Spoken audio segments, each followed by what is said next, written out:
Hello everyone, welcome back to Dark Night Tales. Before we dive in, please show your support, give this video a like and be sure to subscribe and click the bell icon so you don't miss future videos. So let's get started. The first story. There's a boy living under our sink. My parents were the most ordinary couple you could ever hope to meet. Mom liked to attend book clubs and often busied herself with her baking. Dad wore a suit to work and had a habit of checking his watch a dozen times throughout breakfast. They weren't at all interested in anything one might consider extraordinary. Humanity could have made contact with an alien civilization and they wouldn't so much as look up from their coffee mugs. Whenever I needed help with homework, I could count on my dad's help. If I fell and tore a hole in the knee of my pants, I could count on my mom to sew them right up. When I suspected that a boy lived under the sink, well, I was on my own. The first time his muffled voice chimed up through the pipes, it didn't say much of anything. It was mostly restricted to quiet moans and grunts exacerbated by the acoustics down there. For a time, I roamed the house in an effort to locate the source. It was an adventure for me back then. Nothing frightening, just a mystery that needed solving. My investigation ended in the kitchen. I successfully scaled the looming countertop and pushed aside a set of semi-dry plates for a better view into the plug hole at the center of the sink. It was dark. Too dark, as if a jet-black veil covered the entrance that no light could penetrate. Suddenly the mystery didn't seem all that harmless to me anymore. Just as I turned to hop back down to the floor, I thought I heard the voice calling my name. I paused and cocked my ear. It came once again. Kieran. Nope. I slid to the safety of the cool kitchen tiles and fled the room, screaming about the boy under the sink and outright refusing to go anywhere near it. My reward was a slap on the wrist and a lengthy berating about telling lies. One day soon after, my mom refused to fetch me a cup of juice. She told me I was a big boy now and needed to be more independent. I clenched my teeth and held my tongue. If I protested, she'd grow suspicious. They mustn't find out that I still believed there was a boy beneath the sink. Holding my breath, I pushed open the kitchen door and rushed to the refrigerator, bare feet slapping against the checkered floor. Kieran, please help me. I kept my eyes fixed on the task at hand, shakily pouring the orange carton whilst refusing to acknowledge the disembodied voice. It began to sob. Kieran, please, no one else can hear me. I'm going to be stuck down here forever if you don't help. I don't want to die down here, I just want to go home.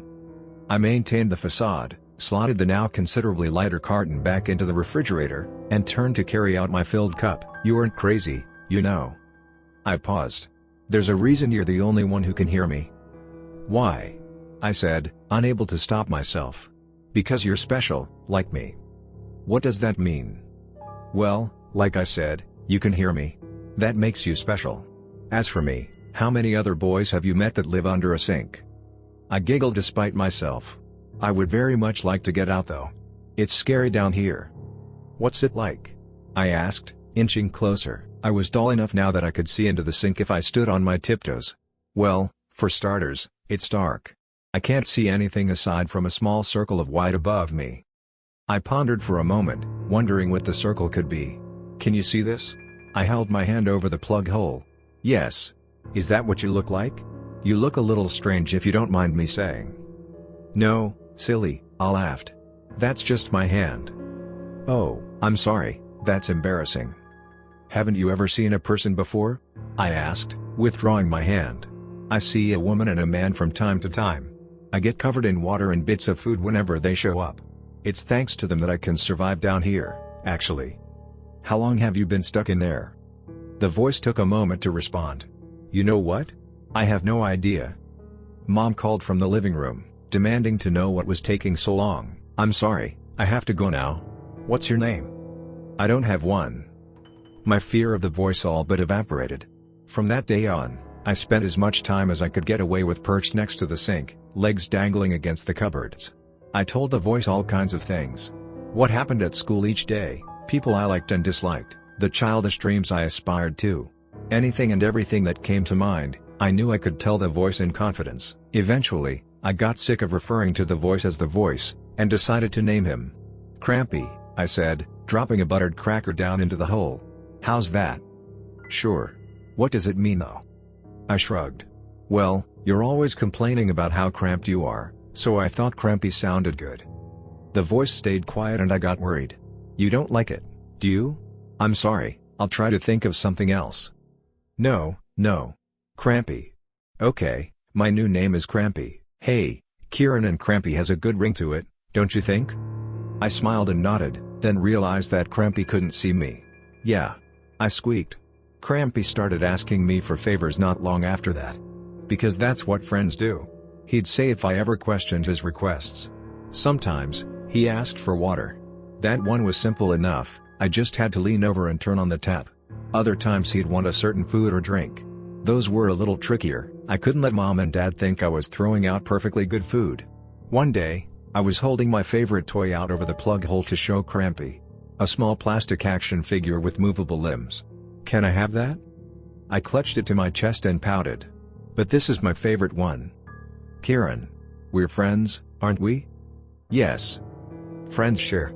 Give me the toy. His voice took on a stern quality I'd only heard from grown-ups before. I got the same sense that refusing his request would lead to some kind of consequence.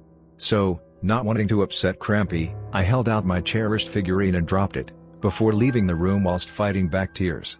The missing toy didn't go unnoticed. Dad exploded when I confessed to what I'd done after a relentless barrage of questioning, spit flying in all directions as he seethed to my mom about how messed up I was. Their temporary solution was to ban me from the kitchen and, honestly, I wasn't all that upset about it.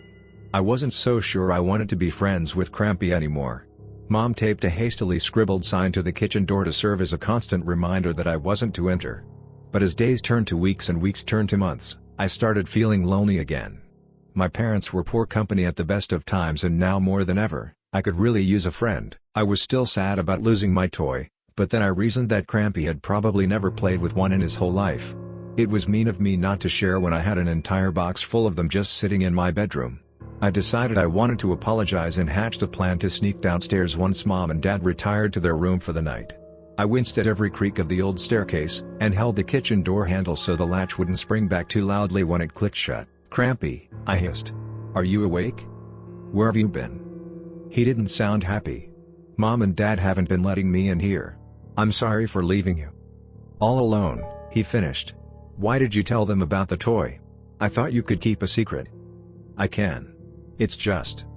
You're scared of your parents, aren't you, Kieran?" I nodded, forgetting once again that Crampy couldn't see me. To my surprise, he responded. "I thought so. But you know something? I think you need to be more concerned about how I feel. You really upset me, Kieran. We're supposed to be friends and you abandoned me. But there is something you could do to make it up to me." "What is it?" "I'll do anything you want, I just want to go back to how things were." There was a shuffle followed by a wet slithering sound. Then, illuminated by the moonlight filtering in from the window above, a hand appeared. It rose from the plug hole, a dirty, wet and scrawny little thing, and kept on rising until the rest of the arm was visible. "Help me, Kieran. That's how you can make it up to me. By finally helping me out of here." I hesitated. The sight of the arm sticking out of the sink unsettled me for reasons I couldn't understand back then. Perhaps it was the impossible nature of what I was seeing and my partway developed brain failing to make sense of it. Either way, I couldn't refuse. "Okay," I said, mostly to myself. I clambered up onto the marble countertop before looking down at the disgusting hand. It was mottled with thick patches of yellow crust and something foul oozed from his cracked skin. I pitied Crampy all the more. "What's taking so long? Grab my hand." I counted down from 5 and pressed my hand into his with a squelch, squatting into a position I could better lift him from. The logistics didn't make much sense. I couldn't see how a person, no matter how frail, could possibly squeeze through the comparatively tiny hole. Regardless, I grit my teeth and pulled with all my might, feet slipping in the wet basin. It was then that Crampy laughed. Not a joyful laugh, but a nasty, mocking one instead. "You know what? I just had an even better idea. Since it seems I can't get out, you should join me down here instead." I protested and tried to yank my hand free from Crampy's grip, but he was far too strong. "Come on," he said, arm retracting slowly into the sink. "You'll get to play with your toy again. We can even play with it together. Every day will be so much fun and you'll never have to deal with those miserable parents of yours ever again. Please," I pleaded as my hand inched closer to the plug hole. I won't fit. "Oh, that's what you're worried about? Don't worry, I'll make sure you do." There was a sound like a switch being flicked, followed by a loud whirring from inside the sink. I begged and yelled and screamed for Crampy to let me go, but it was no use. My fingers hit something sharp and hard, and then I couldn't feel them anymore. Crampy was saying something, but I couldn't hear him over the storm of bone and flesh rending beneath me. When there was nothing left for Crampy to hold onto, I was able to slide what remained of my arm free. In a daze, I fell back and cradled the mangled, bloody stump against my body. Dad was the first to burst into the room, screaming for my mom to call an ambulance as he wrapped a towel around the mess of gore. He was a scary man when he got mad, but the panicked face he wore now was somehow much scarier. The last thing I saw before consciousness slipped away from me was a fiery red eye staring up at me from the sink, crinkled in an angry expression. A bony finger poked up through the hole and beckoned me to come back, before the world turned black. I'm 17 years old now. I spend most days working to earn a little extra cash. The original goal was to scrape up enough money to escape this nightmare. From Crampy. Of course, that's easier said than done. There aren't too many places that'd choose to hire a kid with one arm over someone still in possession of all their limbs. A few years back, my mom gave birth to a baby girl. I didn't much care for Charlotte at first. It felt as though an invisible barrier separated me from the rest of the family after everything that happened, so I didn't bond with her like I probably should have. But now, for her sake, I'm thinking I should stay put. She started talking about the voice coming from under the sink. The second story. I'm a journalist exploring the Paris catacombs. Evil lives beneath us. I'd been working on this story for years before arriving in Paris. This trip was meant to be the culmination of nearly a decade of exhaustive research and interviews, all of it leading here. Everything I'd discovered up until now told me without a doubt that I would find the secret ceremony chambers of the Illuminati here, in the ancient catacombs beneath Paris, France. Once we get down there you will be overcome with claustrophobia. You are going to want to come straight back up. It's normal, everybody gets this feeling. Just give it 5 or 10 minutes, it will pass. That is, if you're serious about this. Oh, trust me, Jacques, I'm dead serious. Nothing is going to stop me from getting this story, I said, climbing down the ladder into the sewers. My guide followed after me quickly, replacing the sewer grate above us with the pry bar. I surveyed the stone-walled tunnel and saw a rat scurry past my feet. Trying not to overreact, I backed away as it ran past. Jacques saw all this and smiled, his teeth yellow with nicotine stains. Come, brave journalist. This way to the catacombs. We're not even in the crypts yet. If you're already getting scared, maybe this journey isn't for you. Taking a moment to tuck my pants into my socks, I stood up straight and looked him in the eye. Show me the way, Jacques, I'm right behind you. He began to lead me deeper into the underground, his flashlight beam bouncing up and down with his strides. After traversing dozens of tunnels leading to a winding staircase. This staircase descended to lower and lower levels, going down for what felt like miles. After a while the stairs ended and we were walking down long limestone corridors again. The stone tunnels became narrower, the ceilings lower, creating a sense of claustrophobic unease which was difficult to shake. The stones which made up the walls and floor were beginning to look ancient and crumbling in places, and I wondered momentarily how common it was for the ceilings to cave in. Even worse, the next level was half flooded, and we waded through water up to our knees to get to the other end of these long, black corridors. My flashlight flickered once or twice as it got wet unexpectedly, and I was plunged into complete darkness. I shook it hard and banged it with my palm to get it going again. The light beam came on again, and I breathed a sigh of relief.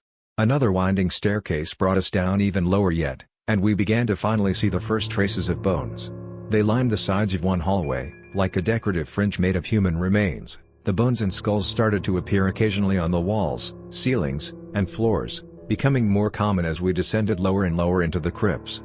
At first they acted as decoration, but soon they were the predominant building material, femurs and skulls making up the walls around us. 6 million dead Parisians are said to be buried down here. Did you know this? Jacques asked in his heavy accent. Yes, I stumbled across that number quite a few times during my research. They brought them here from all around to be buried. The dead outnumbered the citizens of Paris 10 to 1 at that time. Can you imagine the wagons of dead being carted into the city by the ton? The smell? All a product of the Black Plague. The Great Death. And, of course, other causes. We came to a small room that had walls made of bones. It reminded me of a jail for some reason, the space cramped and small. A low ceiling loomed above us, seeming to bulge downwards precariously in places, and in the center of it all was a barrel-shaped pillar made of large femur heads and skulls which connected the ceiling to the floor, and dominated the room. There is another chamber like this further up, more well-known and visited by tourists, Jacques said as we went through the room to the other side, but this room signifies the entrance to the Illuminati's territory. We are past the threshold now. No one comes down this way except for them. Very few people even know about the existence of this room. It was stunning to see the labyrinth of tunnels below Paris in person. The rooms were made of bones and entire hallways seemed to be constructed from the macabre building materials. I had researched this place exhaustively before traveling here, but still to see it all in real life was astonishing.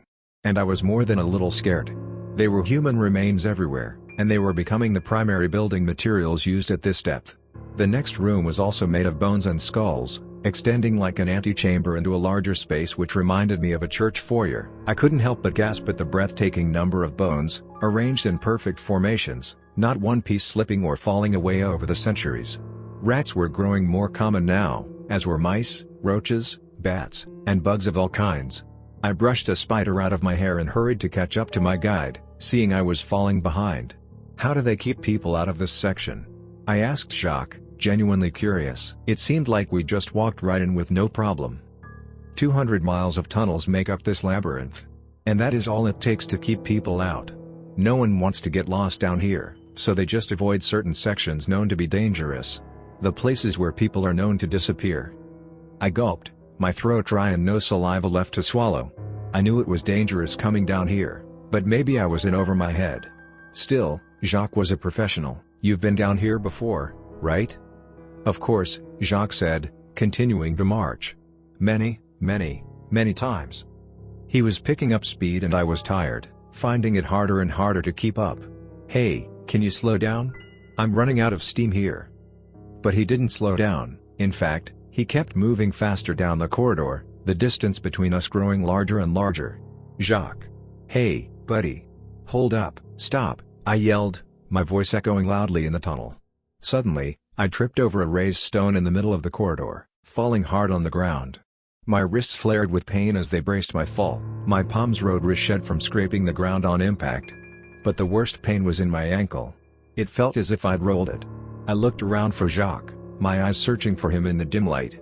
But Jacques was gone. I stood up gingerly, trying to put pressure on the ankle I had just injured. Immediately I felt an agonizing pain like a jolt of lightning running up from the bottom of my foot as I set my weight upon it.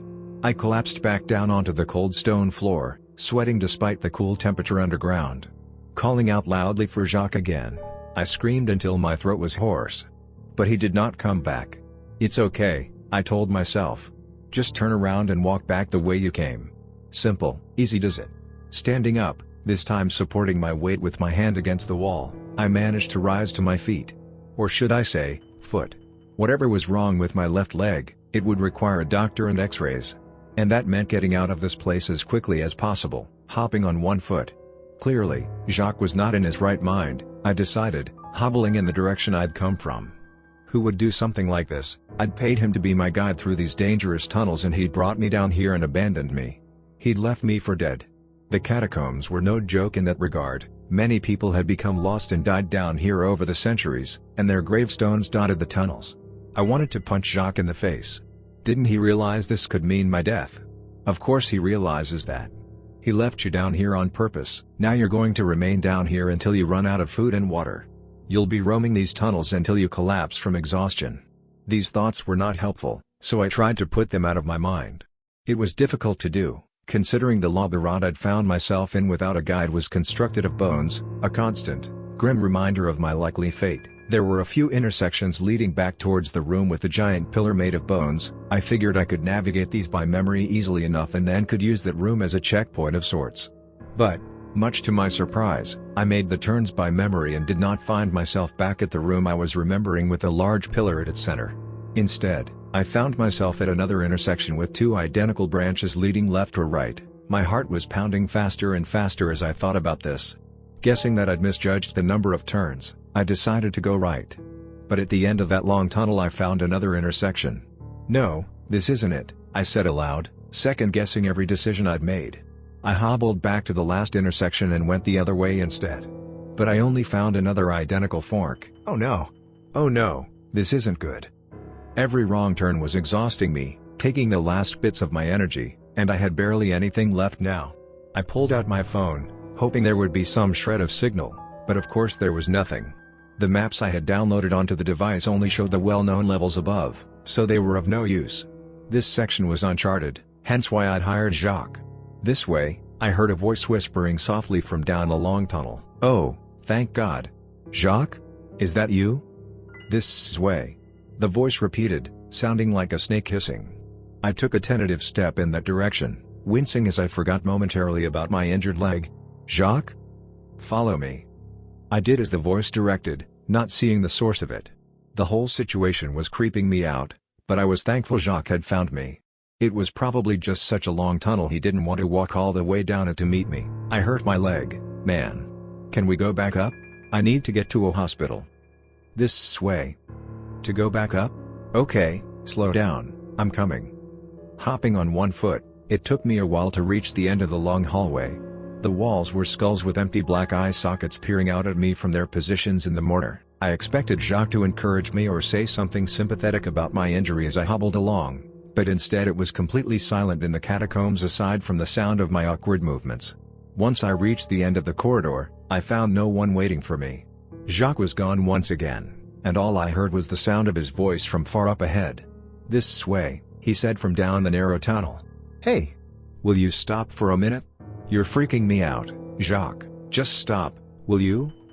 But the voice just continued whispering, the sound of it fading off as if walking away.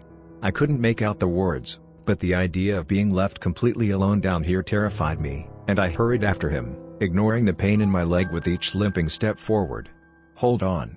Ow. I'm right behind you. Can you just wait a second? Stop. Arrête. Jacques. Arrête."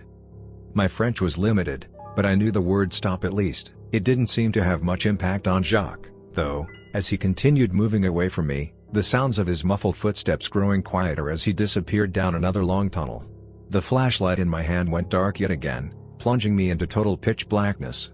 I banged on the bottom of it with my palm, trying to shake the batteries back to life, but it remained dark. I slapped the flashlight once more, as hard as I could, my palm flaring with sharp pain. It flickered on reluctantly, looking dimmer than before, and I breathed a sigh of relief. My eyes scanned the walls as I shuffled past thousands of pieces of human remains. This hallway ended in a room with 3 entrances. I didn't recognize it at all, and realized that despite my efforts to leave, I was only being led deeper and deeper into the catacombs. Jacques wasn't showing me the way out, he was leading me further in. I looked at the stone walls which made up this chamber. Instead of bone, it was made of more traditional materials. But that didn't make this space any less creepy. For one thing, every inch of wall space was covered with scratches. Shallow marks where someone or something had attacked the stone walls, trying to claw their way out. As if they had been trapped in this room. An unsettling feeling came over me and I spun around with the sensation that someone was now standing just behind me. Someone looming and tall, with bad intentions, but when I looked I saw there was nobody there. The room was empty except for me. Even Jacques' whispering voice was gone now, and I was beyond freaked out. Suddenly I remembered the stories I had heard of the whispering walls of the catacombs. Supposedly, the restless spirits which haunted the place would lure you deeper and deeper, causing you to become disoriented and confused. The old legend said never to come down to this place after midnight, as that was when the spirits began to speak. That was when I heard the singing start. It was a low, chanting, humming sort of song, like you'd hear monks singing in a cathedral. But it was darker somehow, more unsettling and unfamiliar than that. There were words I couldn't make out, the sound of them drawn out and ranging in pitch from very low to very high at times. It sounded alien and wrong to my ears, but it meant there were people down here. Even if they were Satanists or cultists or whatever, there were people up ahead. I began to hobble along, traveling down the corridor and moving in the direction where I heard the voices coming from. They grew louder as I drew closer, and I tried to make out the words. Whatever language the song was in, it wasn't English. It didn't sound like French or German, either. Nor did it sound like Spanish or Latin or any other language I had heard. The closer I got to the chanting voices, the more terrified I became. The voices sounded cold and inhuman, their song filled with a strange power which reverberated and echoed throughout the catacombs. As if they were calling forth something from deep beneath the earth which was meant to remain locked away and hidden forever. It occurred to me for the first time since Jacques had abandoned me that I had come down here to find the ancient ceremony chambers of the Illuminati. Amidst the adrenaline rush of my injury and becoming lost in the maze of limestone and bone, I had forgotten all about it.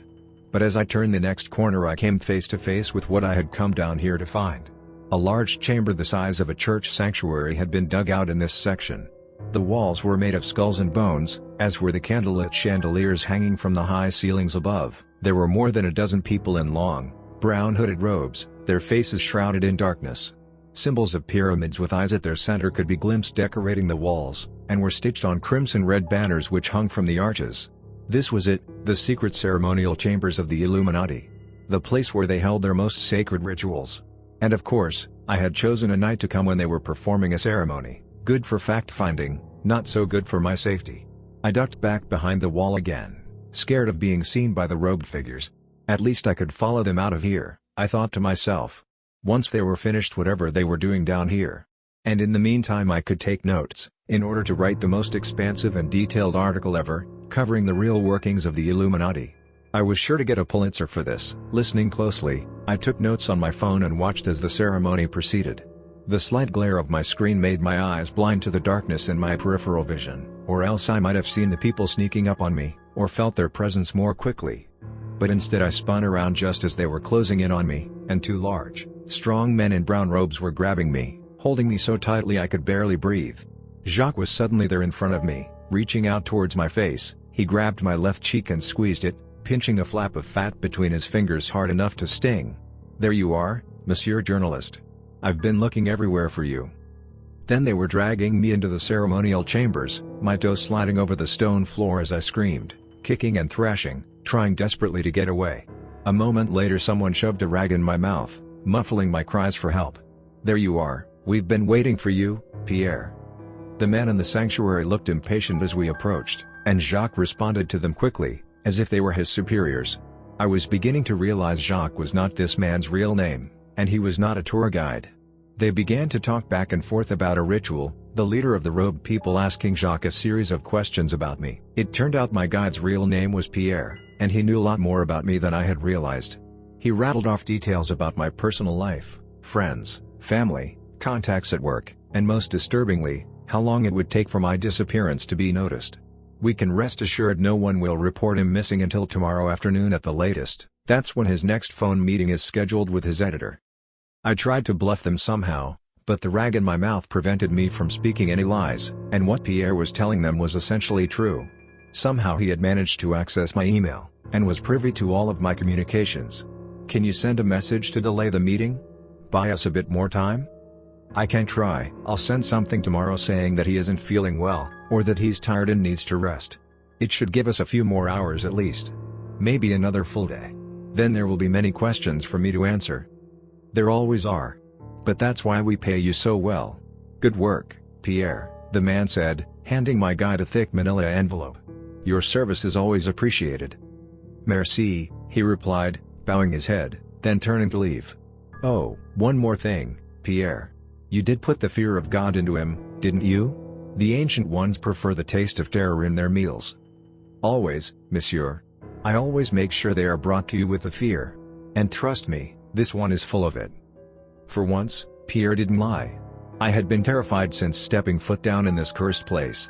And since he'd left me to die in the dark corridor, I'd been on the verge of a full-blown panic attack, looking around at the bones all around me, making up the walls, sconces, pillars, and ceilings of this room. I realized I would soon be added to this collection.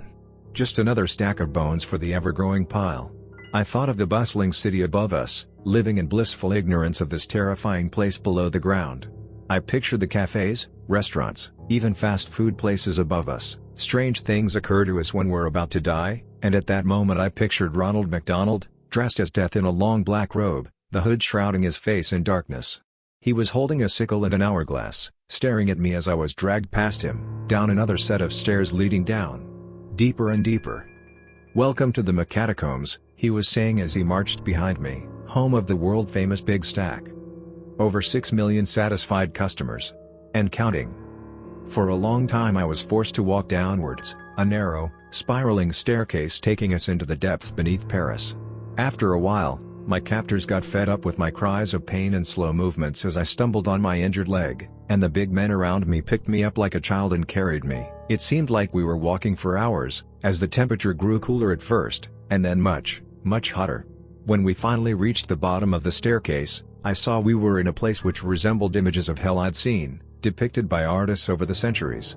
It was a massive cavern made of reddish stone, the ceiling high above us dotted with stalactites.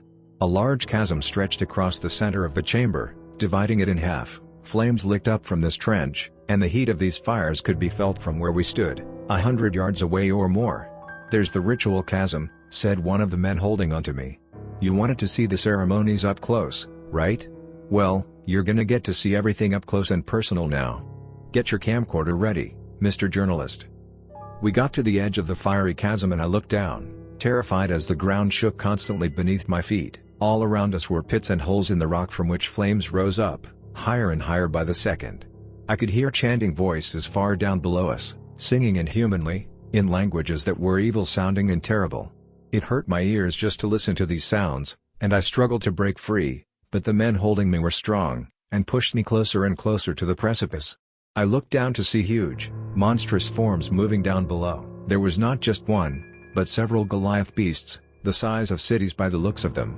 As they moved around, their footsteps shook the ground, causing me to tip off balance and nearly fall into the chasm. My captors let go and I started to plunge downwards. I could hear the chanting, sick voices of demons growing louder in my ears for a second as the above world slipped away. But then someone grabbed my wrist and pulled me up in one quick, strong motion. I was speechless, my legs shaking, my injury completely forgotten in the adrenaline of the moment, as I stared at Pierre's face in front of me. The man who had led me down here as Jacques, the fake catacomb tour guide, had just saved me from certain death. If not for him, I would have fallen hundreds of feet into darkness and flame, screaming the whole way down, only to be snapped up by the jaws of some massive subterranean creature. "I can't watch you do this to another innocent person," Pierre said to the men, pulling a pistol from his belt. "Now get down on your knees and face that way.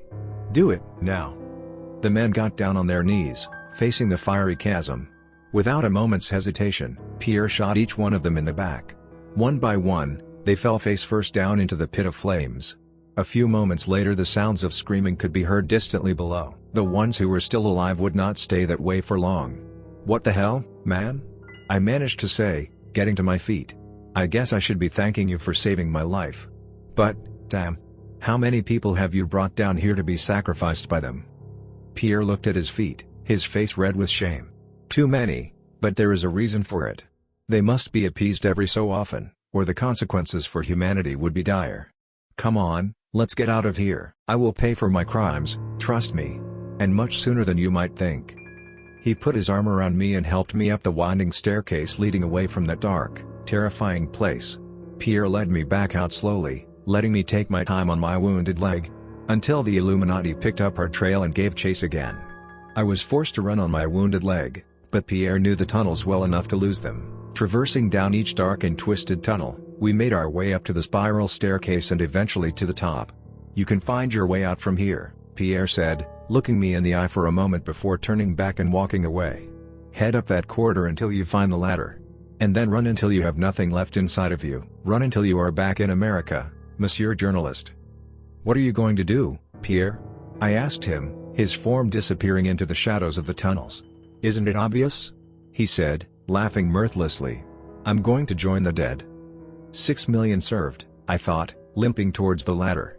I began to climb up towards the sewer grate, lifting it with all of my effort. Looking out at the street, I saw it was morning, and we had been down there all night. A local saw me and came over, speaking rapidly in French. I tried to explain that I only spoke English. "Ce n'est pas un problème," he said, thinking for a moment, then continuing in English. "Are you all right? Did you become lost in the catacombs?" "Yes," I said, slightly shocked. "How did you know?" He pulled back his jacket to reveal a pistol, and a belt buckle emblazoned with a silver triangle, an eye at its center.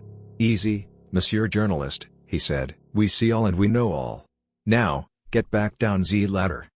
I was so shocked that I froze momentarily, before remembering the dark depths of the tunnels, and the horrible things which lay waiting to devour me beneath the lowest levels of the catacombs. That thought broke me from my paralysis and I ran, his gun firing at me from behind. I heard a bullet zip past my ear and felt the hot sting of it burn my earlobe. I ran as fast as I could from him, losing him in an alley. There were several others behind him, and I breathed a sigh of relief when they ran past as well. They've been gone for a while now, but I'm still terrified to move. I know they will be back. I know if I leave this dark hidden place they will find me. The Illuminati are everywhere. It's only a matter of time before they capture me again. But they sure as hell won't take me alive. DCC. The third story. My friends went camping on a forbidden island and now I can't find them. I never enjoyed camping. I savored the comfortability that modern life affords. But every year, my old group of high school friends would go up to the same lake and set up tents on the same shorefront and drink the same beers and tell the same stories. I always did enjoy that. It was kind of like having a bad job, but all your coworkers were awesome, making it just bearable. So for 2 to 3 days a year, I put myself through shitting in the woods for the laughs that came with it. We'd all drive up on the Friday after work, and usually take the Monday off and stay until then. We'd park and hike 2 kilometers along the water to the campsite we always went to and set up there for the long weekend. The last time we went camping, I was running late. I had a project to finalize and it kept being sent back by my boss to be tweaked. I couldn't leave the city with my girlfriend, Kat, until after 9 p.m. A storm was at our backs the whole drive up to the country, and it seemed to be headed right where we were. Then we hit traffic. An 18-wheeler had jackknifed and the road was getting cleaned up. The pre-storm rain caught up to us. Kat and I didn't get to the turnoff for the camp parking lot until after midnight. I recognized all 4 of my friends' cars parked near the waterfront. Then a flurry of texts came in from my buddy Jeremy. Reception was spotty out there so you could never really count on communication that way. The texts had been sent a few hours apart. Jeremy told me they'd switched sites this year, and that they'd finally made it to the island. The island was always spoken of as being forbidden, mostly because it was near impossible to get to. It was diamond-shaped, but longer than it was wide. It was surrounded by sharp rocks and filled with dense trees. A heavy current came at it from head-on, so it split the rush of water to both sides. This made it impossible to reach, because the only side that wasn't overcome with rapids and sharp rocks was the back side, which had a high, rocky cliff that jutted up 30 feet above the water. The cliff had a large, flat surface that looked out onto the lake and would have been the perfect campsite, if only it was accessible. Because of the heavy rapids and rocks, it remained untouched and was the place everyone wanted to camp, but no one could. Kayakers and boaters even avoided the rapids around it because of how sharp the rocks were. It was beautiful to look at, but treacherous and potentially fatal to attempt to conquer. That year, there'd been a serious drought in the county. It hadn't rained in weeks, so the water was down and the rocky lake bed of the rapids were exposed. You could now walk across to the island. Jeremy said the group made a snap decision. They trekked across and camped on the side everyone had always wanted to.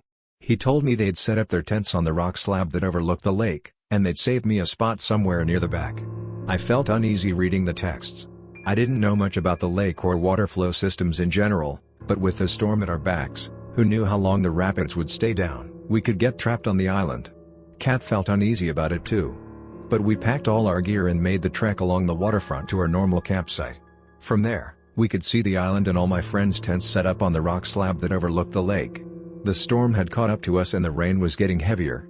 Kat and I decided to stay at our normal spot for the night, and I set up a tarp overhead so we could pitch the tent without getting everything soaked. When that was done, we were both exhausted and she crawled into her sleeping bag.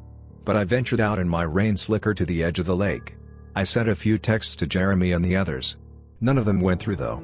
I looked out at the island, which was 100 yards away, and focused on the tents. Only 2 tents were visible, both with stationary lights turned on inside, causing them to glow like fireflies in the dark landscape. I couldn't see any movement though, but that wasn't surprising. It was late. They'd all probably gone to bed. As I turned back to my tent, my flashlight caught strange shapes of rocks in the dried-up rapids. Like they all had abnormally curved edges. I didn't think much of it and joined Kat in the tent. When Kat and I woke up the next morning, it was still dark out even though it was past 10 a.m. The storm was growing heavier. We put rain gear on and went to the edge of the lake to look out at the island. The storm had caused the water to rise just a few inches higher, but it was starting to move quickly. The visible tents looked the same on the rock slab. The flashlights were still on and in the same positions. No movement. We figured the idiots were probably still drunk or hungover and had no idea what the situation with the storm was. I yelled across to the island but the rain and thunder masked my voice. Kat and I talked about it and we decided to trek across the rocky floor of the lake while we could. We climbed down to the lake bed, which was 5 or 6 feet below, and made our way through the muddy and rocky terrain. As we got closer to the island, I noticed the strange shaped rocks I saw the night before. There were a lot more than I'd previously seen. In fact, They seemed to surround the entire island. There were rows of sharp rocks jutting up all over and huge, pointed boulders with multiple, curved and sharp edges. None of them looked naturally eroded and formed by time, though they did show aging. They looked like they'd been sharpened like fishhooks. No wonder kayakers and boaters didn't come this way. As I looked closer, I saw strange inscriptions carved into the sharper, hooked rocks. The carvings were deteriorating, but I could tell they were symbols. Someone, long ago, was responsible for these symbols and hooks. We continued towards the island, narrowly avoiding the pointed rocks and slippery ground. Along the edge of the island, we found a portion of the rocks that opened up and gave an entrance. We climbed the rocks and made our way onto the island. The woods were dense and dark, so we decided to move along the side of the island and up towards the rock slab and campsite. The storm was starting to get heavier and made the climb up hard, but we found our way to the campsite and saw 4 tents. There was a fire pit that was waterlogged now, some beer bottles and cigarette butts, loose garbage and foldable chairs. But no people. None of my friends were there. We looked inside all the tents and everyone's belongings were still there. But they, themselves, were missing.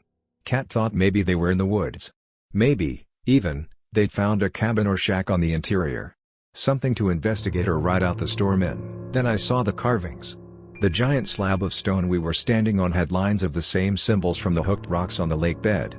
Kat noticed them too and mentioned they looked indigenous. We found a rough pathway into the woods, but the path wasn't more than just trampled grass, shrubs and bushes and some beer cans and cigarette butts.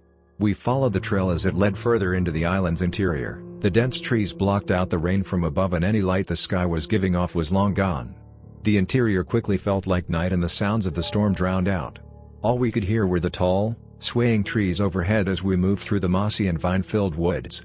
The trail of cans and butts came to an end and the path disappeared. We thought about turning back. But then we heard something. A whimper. Coming from somewhere ahead. It was animalistic. It sounded pained and afraid, whistling upwards at the end of each whine. I continued forward, Kat following behind me.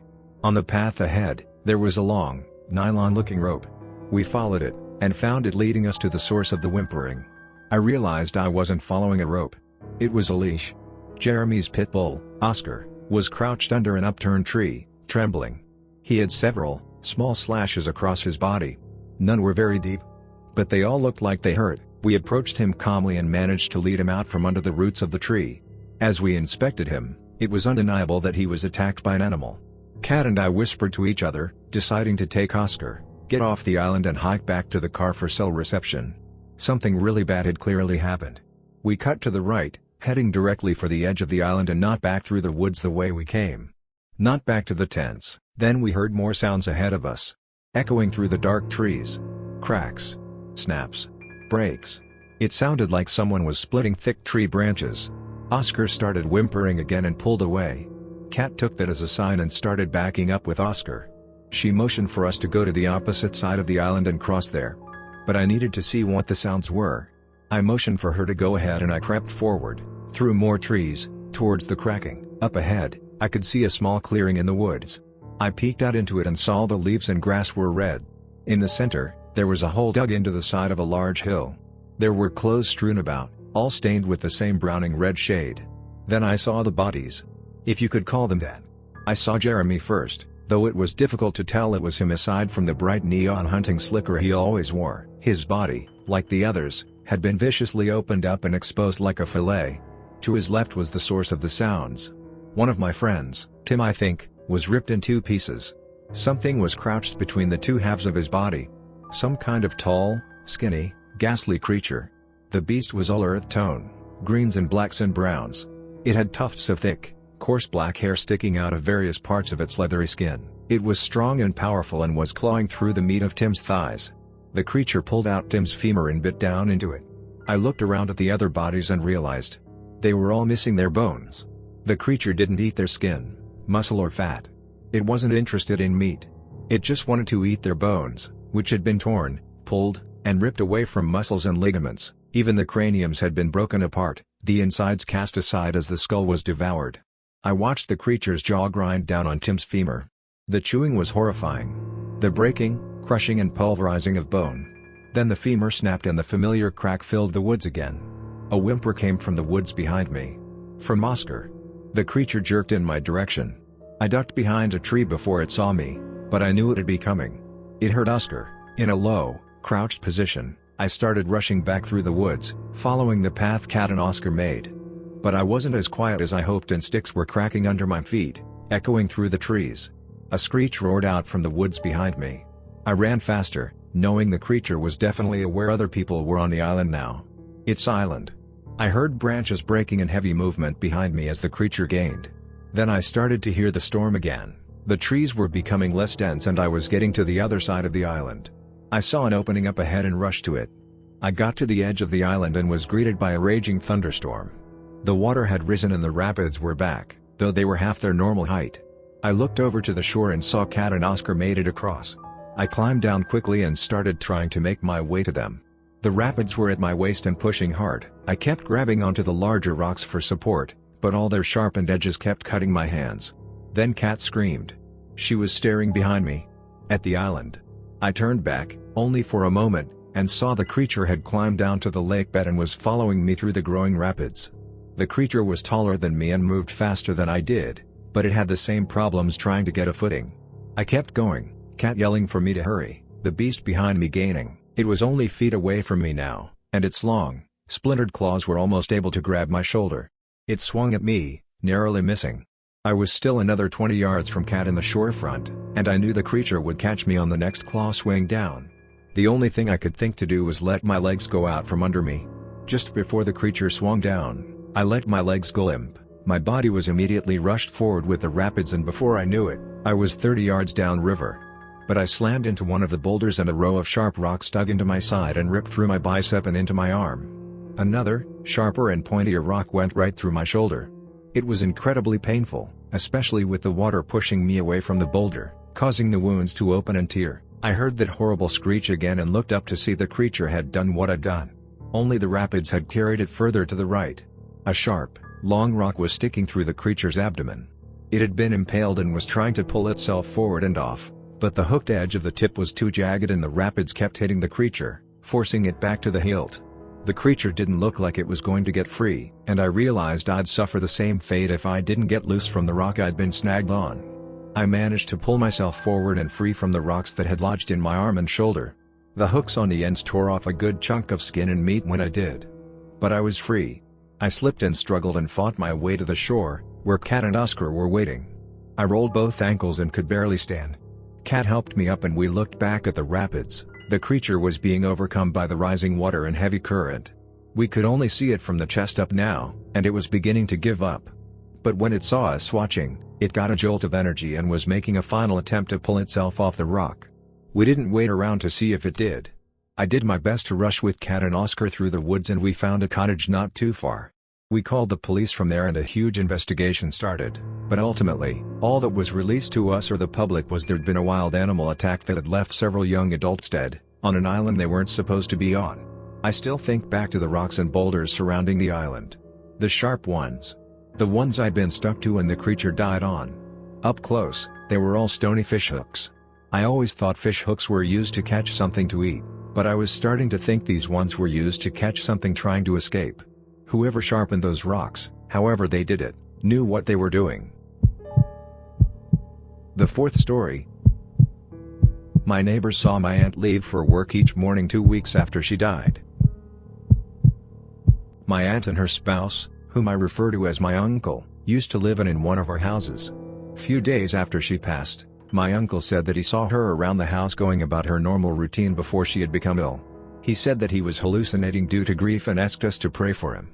One day our neighbor shared with him that he had spoken to my aunt recently before she had gone to work. None of our neighbors knew that my aunt had passed, so they were shocked to learn that my aunt that they had seen go to work and who they had spoken to had been gone for 2 weeks.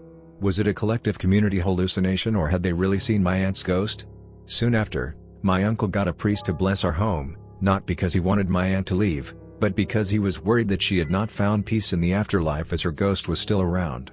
Since then no one has seen her ghost. The fifth story. The cat tries to warn us. I grew up in a small, rural town where nothing ever happens. The sort of place where it wasn't unusual to leave your doors unlocked and your closest neighbors are a mile or so from your house. Our family also had this giant old cat, Tag, who was a bit of a drama king, but we loved him. One summer when I was around 9 or 10 years old, the cat starts going ballistic. Tag generally slept in my room curled up next to me until I fell asleep and then would get up to doing whatever cat things he did at night. Occasionally, he would meow or try to wake me up on unfortunate nights when he could see the bottom of his food bowl and needed a midnight snack. Usually if I ignored him, he would give up or rarely go try to wake up my mom instead. This night, however, he bangs against my parents' bedroom door until he gets in and is meowing loud enough to wake us up. Our bedroom doors were next to each other and I call to Tag to come to bed because it's about 2 a.m. He is having none of it and is carrying on. My mom gets up, goes down to the kitchen and then huffs back up with Tag on her heels still meowing insanely. She said his bowl had plenty of food and he just walked her to the door of the kitchen. Tag was an indoor/outdoor cat but had his own cat door through the garage, so there was no need for one of us to let him out. My mom said my brother must have left the kitchen door open and just the screen door was shut, but she wasn't holding it open forever for the cat to just stand there and not go out. She shut the kitchen door and went back to sleep, firmly shutting her bedroom door this time so Tag couldn't let himself back into their room. I always kept treats for him in my room and offered him one, but he was still meowing at their door, trying to get them up. I grabbed him and bring him into my room and shut my door to try to get him to sleep. I lay in bed trying to go back to sleep and Tag meows at my door wanting back out. I finally open my door and he bolts back downstairs towards the kitchen, and that's when I heard what sounded like a door slamming. I have 3 older siblings though, and someone is always up watching TV or running to the bathroom, so I think nothing of it. The cat finally stalks back into my room, but instead of curling up in my armpit like usual, he sat at the bottom of my bed staring at my door.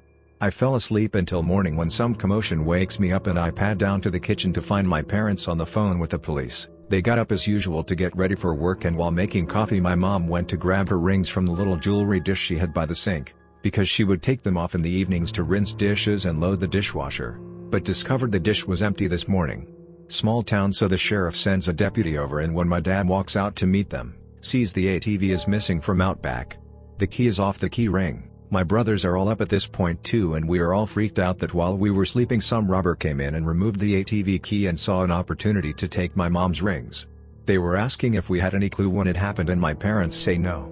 My mom asked my middle brother, who was a freshman in college and home for the summer, what time he ended up off the couch last night and if he heard anything. He said he went to bed at 10 or 11 and asked what she meant as his bedroom was in the basement and he wouldn't have heard anything in the kitchen. She said, but you were in the living room off the kitchen when I went to feed the cat and shut the door you left open, and I told you not to sleep on my couch and go to your bed as I went back upstairs. He told mom he was in the basement since dinner and never went out or came upstairs again. He watched a movie in the basement living room before going to bed in his own bedroom. She goes white and realizes that the cat must have been trying to warn us someone came into the house, and the robber dove onto the couch and covered up to hide when she came to the kitchen and exited after she went back to bed. The cops said for someone to be so brazen they probably knew our family, knew our habits, but didn't count on the cat being so overprotective and had probably intended to steal more but was afraid the cat may wake the whole house. It has been over 20 years since this happened and the robber was never caught, but it is unnerving to think it was probably someone who had been to our home before as a friend. Thank God for our cat. The 6th story. 2 weird men followed me and my friend back to our apartment. Last weekend me and my friend decided that we would go out to the pub for a few drinks after a tough week at work. We got ready and left the house at 10 p.m. We decided to walk as the pub was not too far and we definitely weren't going to drink and drive. About 20 minutes later we arrive, take a seat and order drinks. Everything was completely normal until I noticed 2 men staring directly at me and my friend. They were dressed in jeans and Nike hoodies with tattoos on their hands and neck. I thought nothing of it at first and just figured the men were a little drunk, but time passed and it was continuing to happen. My friend also picked up on it and told me she found it quite unsettling. It was a very busy night at the pub however, and there were lots of people around. 1 hour had passed and there was no change. Me and my friend had only had 1 or 2 drinks and we were still very sober at this point. We started to get freaked out and thought it was best we leave. When we got up and headed to the door, the 2 men approached us and made a comment on the dresses me and my friend had on. I am not going to say what was said as it was rude and inappropriate. That's when we really started to panic. My friend called her dad as my parents were away on a holiday. He told us he would come as quick as he could and told us to try and get away from the weirdos. It was pretty dark out, but we thought our best chance was to try and get home. We had been walking for 3 minutes and I looked back to see that both men were following us. We both called the police and started to sprint as there was not a single soul around. We ran into our apartment and they started banging on the door. I had never felt so scared. We ran into my bedroom and locked the door, absolutely petrified. They continued shouting and threatening us to open the door. Lucky the police arrived and both men were arrested. My friend's dad came shortly afterwards, and because me and my friend were so shaken up, he took us to stay at his for the night, so we weren't by ourselves, but we were still trembling after the experience, and I think that it was safe to say that neither of us had gotten much sleep that night or for the past week. Now I am aware that this was probably caused due to the influence of alcohol, but I certainly do not believe that it should be an excuse to make up for what happened, and this in my opinion was a very creepy and disturbing event. I will never forget the thoughts running through my head as I ran home. The 7th story. I literally just filled my water bottle up, made breakfast, sat down and went to have a drink, and my water bottle was empty. I literally just filled my water bottle up about half an hour ago. I specifically remember doing it because I was looking at the dishwasher as I was filling it up, looking at the dishes that needed to be unpacked, then my water bottle overflowed and I put the lid on. After that I made my breakfast. Whilst making my breakfast, it was sitting at the end of the bench. After I made my breakfast, I grabbed it and sat down, ate my breakfast, and when I finished eating my breakfast went to have a drink of water and it was completely empty. I know I didn't drink it because I was busy making my breakfast, but also even if I happened to have a sip and forgot about it, it's a 500 milliliters water bottle, so no way I could have finished it or even half of it, as I don't like drinking a lot in one go.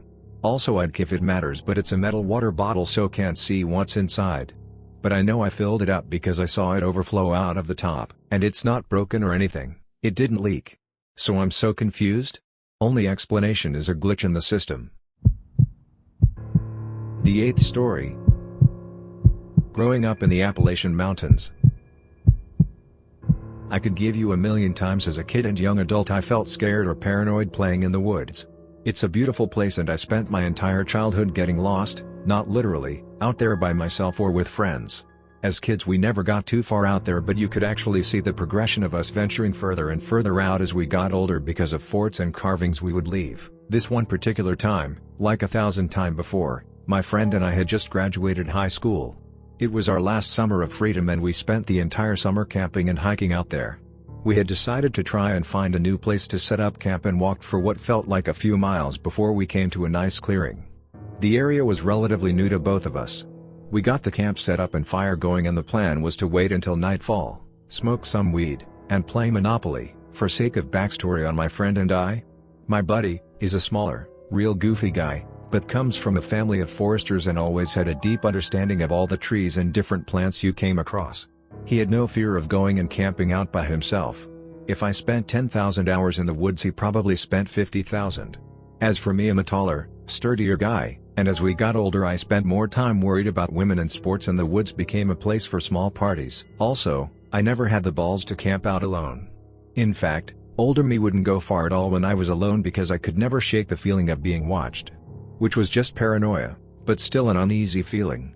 Anyways, camp is set, fire is going, but it's getting lower and needs wood. Sun is down and we're both cutting up and having a good time. My friend is sitting on this little chair he always brought and loading up this makeshift bong, and I was crouched breaking some excess limbs off some of the logs we had gathered for the fire. All of a sudden this strong breeze cuts through the clearing. I couldn't tell you if it was the suddenness of it or what, but my friend and I both stopped immediately and looked at each other. The breeze went just long enough to flicker our fire down to a small flame. We both sat completely still in almost total darkness. Neither of us said a word. Across from us on the other side of the fire we could hear footsteps. They sounded like somebody was running and would slow to a walk and then run again. Definitely on two legs. By the sound of it they were pacing back and forth over the same spot. Then just like it started, it stopped with a softer crunch on the underbrush. I knew by the sound it had taken a crouch. I was crouched still and knew I was staring right at it in the dark. My friend grabbed my shoulder and said, "Buddy," and when he did I felt this surge of fear come over me. I could feel it and hear it in him. I had been so fixed on the footsteps and rationalizing what I heard that I hadn't even considered being afraid. But this was true fear. It was raw and made me feel helpless. I could hear my friend after a while grab some leaves and he dropped them on the fire. For the split second the leaves covered the fire. We were in pure darkness. And the fire sprang to life. We both quickly grabbed more leaves and brush and threw it on the fire. I got some sticks and logs on there and neither of us took our eyes off the spot or moved much for over an hour. Finally the leaves crunched and it slowly walked off. Whatever it was had sat crouched watching us without moving for far longer than any animal would. It wasn't until after the footsteps disappeared that I realized the smell had disappeared as well. It smelled like a paper mill. Spoiled eggs almost. For the rest of the night, besides whispered remarks, neither of us really moved or stopped looking at the spot. Nobody went into the tent and I had very short light sleep sitting on the ground with my head rested on my hands. My friend never went to sleep. In the morning we packed up and silently walked back home. To this day we talk about it. In the 7 to 8 years since it happens, my forester friend has not camped by himself out there since. The 9th story. My neighbor who tried to kidnap me. Hi Courtney, I have a ton of Let's Not Meet stories and I think this is by far the scariest one. So my dad has a job which makes us shift a lot. I have changed 8 schools. So when I was 10, we shifted to a different state, and for the first time, we were living in an apartment. We were living on the 3rd floor, which is not that high, and one of our windows would open into the roof of a tiny grocery store. We had pretty nice neighbors, except one. The one who lived just next door. Whenever I would meet him, he had this creepy smile. He also had a son my age, so I felt bad for thinking that way. Soon I became friends with his son. He would come to our house to drop his son off but would never allow anyone in his house. I thought that maybe he was not comfortable. Since I was pretty young, I did not care about his income, job, or his mom. One day I saw him with another kid from my window. I was like, maybe that's his friend's kid or something. His son never talked about him, like never, and if I asked he would avoid it. On a normal Friday, I was home alone and it was like 11 p.m. and my parents along with my sister were running late. They went shopping and it was starting to get pretty late. I knew they were coming soon as I had called them many times.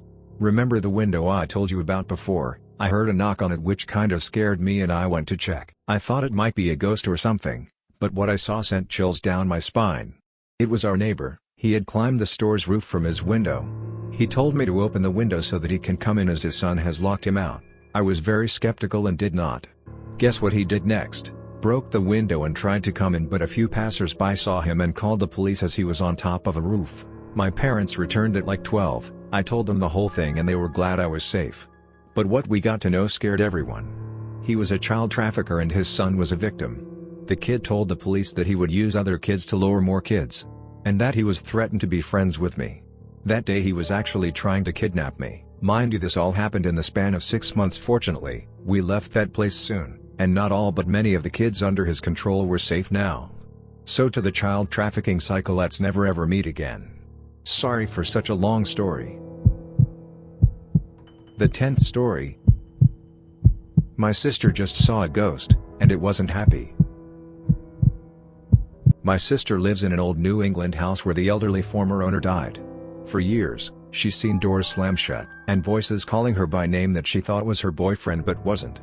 The usual. She assumes it's the owner.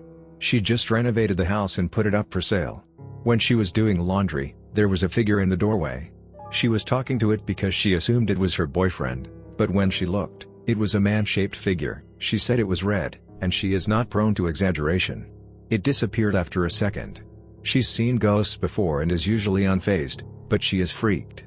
Also, apparently it growled one time. Any idea what she should do? It's never shown itself before. She said it felt malevolent. Should she sage? Get holy water? Burn the house down with a purifying fire? If you made it to the end of the video, thanks for watching. Don't forget to like, subscribe and share, and we will see you in the next video.